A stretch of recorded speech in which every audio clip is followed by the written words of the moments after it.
CNG pump থেকে যানবাহনগুলোতে ২৪ ঘন্টা gas সরবরাহ চালু ও অবৈধভাবে গ্যাস সরবরাহ বন্ধের দাবিতে ঢাকা সিলেট মহাসড়ক অবরোধ করেছে চালক ও মালিকরা। বৃহস্পতিবার বেলা ১১টা থেকে ঢাকা সিলেট মহাসড়কের সাহেব প্রতাপে অবস্থান নেয় চালক ও মালিকরা।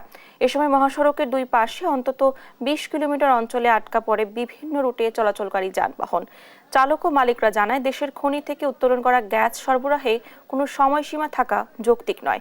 অচিরে এই সমস্যার সমাধানে ব্যবস্থা নিতে প্রশাসনের হস্তক্ষেপ কামনা করেছে চালক ও মালিকরা। আমাদের দুই দফা দাবি হচ্ছে, প্রথম দফা হচ্ছে আমাদের ২৪ ঘন্টা গ্যাস দিতে হবে। সিএনজি পাম্পে ৬টা থেকে ১১টা অবধি গ্যাস বন্ধ থাকে। আমরা চাই আমাদের দেশের সম্পদ আমরা যেন যে কোনো মুহূর্তে যে কোনো সময় নিতে পারি, সেই ২৪ ঘন্টা গ্যাসের দাবিতে। আর দ্বিতীয় দফা দাবি হচ্ছে আমাদের কন্টেনারে গ্যাস দেওয়া বন্ধ করতে হবে। আমরা যারা ড্রাইভার আছি ২৪ ঘন্টা রুটে পড়ে থাকি, অনেক সময় গ্যাস নেওয়ার জন্য অনেক দেরি হয়ে যায়, আমাদের চোখে ঘুম থাকে, আমরা সময় মতো ঘুমাইতে পারি না।